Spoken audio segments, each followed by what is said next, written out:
Xavier's ହାଇସ୍କୁଲରେ Moon 2025 କାର୍ଯ୍ୟକ୍ରମ ଉଦ୍ଯାପିତ।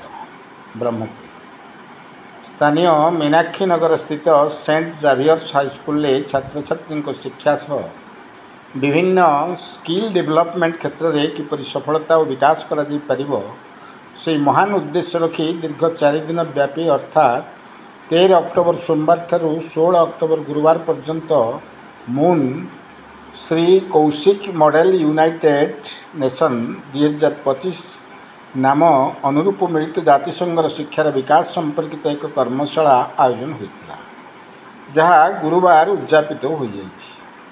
ଏହି ପରିପ୍ରେକ୍ଷୀରେ 12ଟି ରାଜ୍ୟରୁ ବିଚାରପତିମାନେ ଯୋଗ ଦେଇଥିବା ବେଳେ ଅଂଶଗ୍ରହଣ କରିଥିବା 350 ଜଣ ଛାତ୍ରଛାତ୍ରୀଙ୍କ ଦକ୍ଷତାକୁ ବିଚାର କରିଥିବା ସୂଚନା ଦେଇଛନ୍ତି ସ୍କୁଲ ଅଧ୍ୟକ୍ଷ ଜ୍ୟୋତି ପ୍ରକାଶ ତ୍ରିପାଠୀ।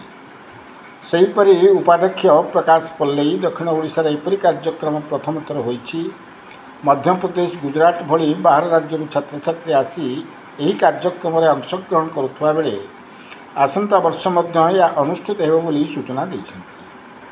ତେବେ ଏହି କାର୍ଯ୍ୟକ୍ରମରେ ସ୍କୁଲର ଚେୟାରମ୍ୟାନ୍ ଶ୍ରୀଯୁକ୍ତ ଡକ୍ଟର ଗୌରୀଶଙ୍କର ପଣ୍ଡା, ଡାଇରେକ୍ଟର ଶ୍ରୀଯୁକ୍ତ ER କୁନାଲ କୌଶିକ ପଣ୍ଡା, EI ରାହୁଲ ରାଜ ପଣ୍ଡା, କାହ୍ନୁଚରଣ ପଣ୍ଡା, ଜ୍ୟୋତିପ୍ରକାଶ ତ୍ରିପାଠୀ, ଡକ୍ଟର ବିନାୟକ ସାହୁ, ହରବିନ୍ଦର କର, ସୌମ୍ୟା ସ୍ୱାଗତିକା ଶିକା, ରଶ୍ମିତା ଦଳେଇ, ମିନତୀ ଷଡ଼ଙ୍ଗୀ, ପ୍ରକାଶ ପଲ୍ଲେଇ, ଅନୁପମ ପ୍ରଧାନ, G ଶର୍ମିଷ୍ଠା, ପ୍ରଜ୍ଞା ପରମିତା ବେହେରା, ମିନୁଶ୍ରୀ ପଟ୍ଟନାୟକ, ସେଜଲ ମହାପାତ୍ର, B ଶାନ୍ତିଲତା, ଅଭିଳାଷ ଶିକା, ଉର୍ମିଳା ବେହେରା, ସୁକନ୍ୟା ପାଣିଗ୍ରାହୀ, ସୋନାଲି ସାହୁ କାର୍ଯ୍ୟକ୍ରମ ଆୟୋଜନରେ ସହଯୋଗ କରିଥିବା ବେଳେ ଆସ୍ଥା ଦେଶମୁଖ ଏବଂ ଶୈଳେନ୍ଦ୍ର ପ୍ରତାପ ସିଂ ଏହି କାର୍ଯ୍ୟକ୍ରମ ପରିଚାଳନା କରିଥିଲେ ଏବଂ ଉଦ୍ଯାପନ ଦିବସରେ ମୁଖ୍ୟ ଅତିଥି ଭାବେ ଯୋଗ ଦେଇଥିଲେ ରଙ୍ଗେଇଲୁଣ୍ଡା ବ୍ଲକ ଶିକ୍ଷାଧିକାରୀ ଦେବେନ୍ଦ୍ର ବେହେରା।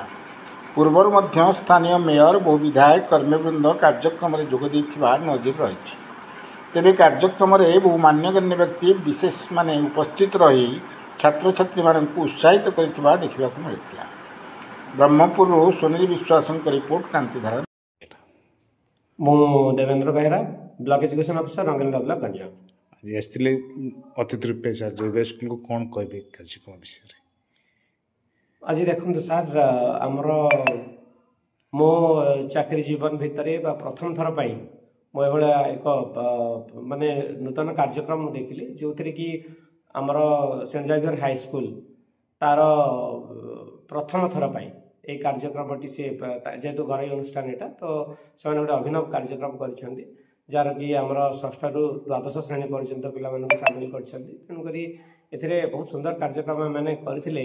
ପାଖାପାଖି 500ରୁ ଉର୍ଦ୍ଧ୍ୱ ଛାତ୍ରଛାତ୍ରୀ ଏଥିରେ ଭାଗ ନେଇଥିଲେ ଏବଂ ଏହି ସୁନ୍ଦର କାର୍ଯ୍ୟକ୍ରମରେ ଆମର ମଡେଲ ୟୁନାଇଟେଡ୍ ନେସନ୍ର ବିଭିନ୍ନ ବିଭାଗକୁ ସେମାନେ ସ୍ପର୍ଶ କରିଥିଲେ ଏବଂ ସେଥିରେ ପିଲାମାନଙ୍କୁ ଗୋଟିଏ ନମୁନା ତାର ଚରିତ୍ର ସେମାନେ ଚିତ୍ରଣ କରିଥିଲେ ଏବଂ ଆମର ଜାତୀୟତା ଭାବ ଜାଗ୍ରତ ଏବଂ ସାରା ବିଶ୍ୱରେ ବର୍ତ୍ତମାନର ଆମର ଯେଉଁ ଯାହା ଦୃଷ୍ଟିଭଙ୍ଗୀ ରହିଛି ପିଲାମାନଙ୍କୁ ସେଥିରେ ଉଦ୍ବୁଦ୍ଧ କରିବା, ତା ସହିତ ପାଠପଢ଼ାଠାରୁ କିଛି ଭିନ୍ନ ଏବଂ ମାନବିକତା, ତା ସହିତ ବିଭିନ୍ନ ବର୍ଗର ଯେଉଁ ଆମର ଅଛନ୍ତି ଚରିତ୍ରମାନେ ଅଛନ୍ତି ସେମାନଙ୍କ ଭିତରେ ତାକୁ ଚିହ୍ନିବା ଏବଂ ନିଜ ପାଇଁ ଭିତ୍ତିପ୍ରସ୍ତର ସ୍ଥାପନ କରିବା, ଏଭଳି ଏକ ସୁନ୍ଦର କାର୍ଯ୍ୟକ୍ରମ ଅନୁଷ୍ଠିତ କରିଥିଲେ। ଏହା ଫଳରେ ଆମର ପିଲାମାନଙ୍କର ଯେଉଁ ସେମାନଙ୍କର ଉତ୍ସାହ, ସେମାନଙ୍କର ଆଗ୍ରହ ଏବଂ ସେମାନଙ୍କର ସମ୍ପୃକ୍ତି ଦେଖି ମୁଁ ଅତି ମାତ୍ରାରେ ଉଦ୍ବୁଦ୍ଧ ହେଲି। ଯଦି ଏଭଳିଆ କାର୍ଯ୍ୟକ୍ରମ ଆମର ସରକାରୀ ସ୍ତରରେ ମଧ୍ୟ ହେଉଛି, ଏଇଟା କିନ୍ତୁ ଆମର ସରକାରୀ ସ୍ତରରେ କେବଳ ଗୋଟିଏ ଦିନ ପାଇଁ ହୁଏ। ଏଠି ମାନେ ଦୀର୍ଘ 4 ଦିନ ଧରି ସୁନ୍ଦର କାର୍ଯ୍ୟକ୍ରମ ଅନୁଷ୍ଠିତ କରାଇଲେ ଏବଂ ମାନେ ସତେ ଯେମିତି ମନେ ହେଲା ଗୋଟେ ଆନ୍ତର୍ଜାତୀୟ ସ୍ତରର ଗୋଟେ ଏଠି ଆମର କର୍ମଶାଳା ହେଉଛି।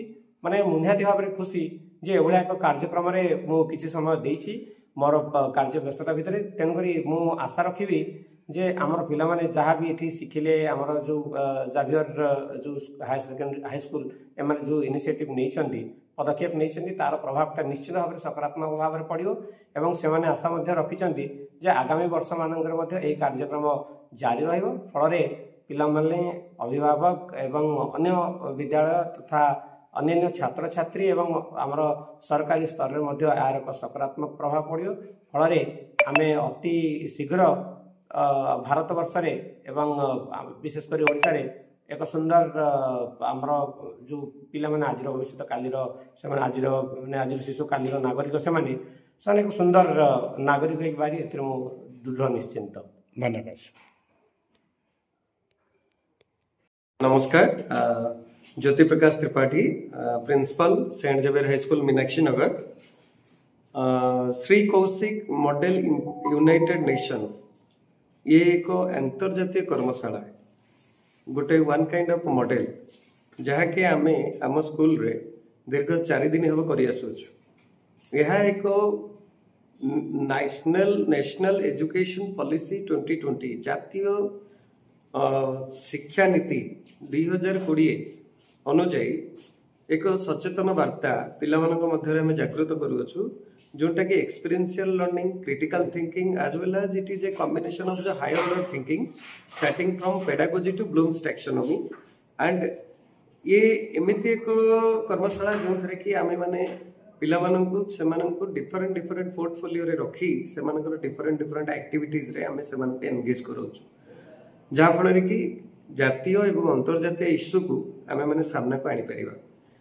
एथिपाई मु धन्यवाद देवी आमर मैनेजमेंट जे कि गाइड आमर जे कि ओनर ऑफ द स्कूल श्रीजुक्त गौरी शंकर पंडा महोदय एवं टोटल मैनेजमेंट टीम जहाँ फल कि आज आम ये कर्मशाला अनुष्ठित करने सक्षम होइछु। आज हूँ क्लोजिंग सेरेमनी जो थे कि ब्लॉक एजुकेशन ऑफिस रु आसी डायरेक्ट बीओ निजे आसिकी एठी किछ समय व्यतीत व्यतीत कर खुशी होती पिला सहित मिसी ता सहित पिला फीडबैक भी नहीं। तो आम आशा करूँ कि आगामी दिन में जब आमको स्टेट गवर्नमेंट कि सेंट्रल गवर्नमेंट तरफ किसी सहयोग मिले ताले आम यहाँ को ऑल ओडिशा रे प्रोत्साहित करने चेष्टा करूँ। Thank you. मु Kanucharan Panda Saint Xavier group of school zonal academy coordinator तथा Ambakua Saint Xavier high school principal अच्छी आमर मीनाक्षी नगर ब्रांच रे दीर्घ 4 दिन है Shri Kaushik model United Nations को आम पालन कर आसुचु। एथे विभिन्न नामी दामी व्यक्ति माने आसी जोग देते से उद्घाटन करते एवं कार्यक्रम को साफल्यमंडित करते।